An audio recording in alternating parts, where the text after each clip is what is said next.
Dans un monde parfait, les personnes travaillant dans la même entreprise pourraient avoir un accès total à l'ensemble du réseau. L'image représente un réseau d'entreprises complètement isolé de l'extérieur. Et bien même comme ça, un utilisateur mal intentionné pourrait très bien harceler ses propres collègues ou même récupérer des données confidentielles sur l'entreprise.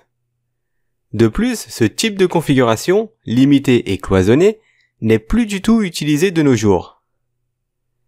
Les entreprises d'aujourd'hui ne sont plus fermées et s'ouvrent vers l'extérieur. Par exemple pour se connecter à Internet, ou même se lier à des partenaires. Les employés voudraient aussi certainement pouvoir être mobiles en étant connectés à l'entreprise, aussi bien de l'intérieur que de l'extérieur. Et l'entreprise pourrait aussi fournir un accès limité au réseau à ses invités. À mesure que le réseau et sa connectivité se développent, comme le montre l'image, l'entreprise aura plus de difficultés à gérer ses propres frontières et maintenir une sécurité. Avant de commencer à sécuriser un réseau, il faut d'abord bien comprendre les menaces. Considérez qu'un réseau d'entreprise est vu comme un bloc de mur fermé. Il n'y a même pas de porte. Tout est fermé du sol au plafond avec des matériaux très solides. Ce qui signifie que le matériel à l'intérieur est complètement à l'abri des dommages ou du vol. Le problème dans ce cas, c'est que même le propriétaire de l'entreprise aurait du mal à y entrer ou bien à y sortir. C'est pourquoi on va ajouter une porte et comme ça le propriétaire pourra aller et venir comme il veut. Alors même si la porte est verrouillée, cela ne veut pas dire qu'elle est impénétrable. D'ailleurs, aucune porte n'est impénétrable. Il est donc possible de trouver un moyen pour accéder à ce qui se trouve à l'intérieur. Ce qui devient une vulnérabilité.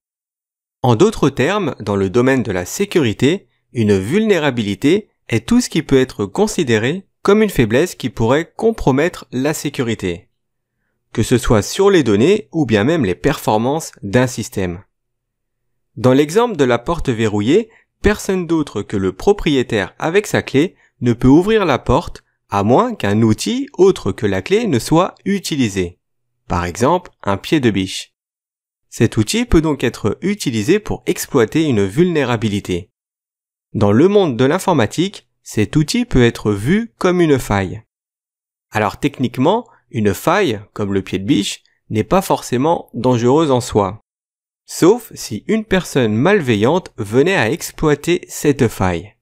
C'est-à-dire qu'il utiliserait le pied de biche pour ouvrir la porte verrouillée. Ce qui donne une possibilité d'effraction, de dommage ou de vol sans autorisation. C'est ce qu'on appelle une menace. Dans le monde informatique, il existe de très nombreuses vulnérabilités et de failles différentes qui peuvent être exploitées par des utilisateurs mal intentionnés pour devenir de vraies menaces dans les entreprises.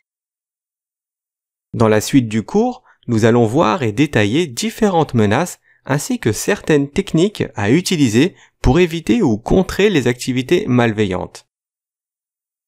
Pour rester sur l'exemple de notre porte, on pourrait penser à ajouter de nouvelles serrures, changer le cadre de la porte ou même pourquoi pas mettre un système d'alarme pour détecter les intrusions et alerter les autorités.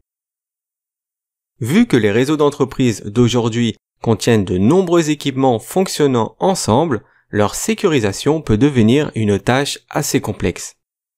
Dans le cours suivant, nous allons donc voir les menaces les plus courantes qui pourraient poser problème à la sécurité.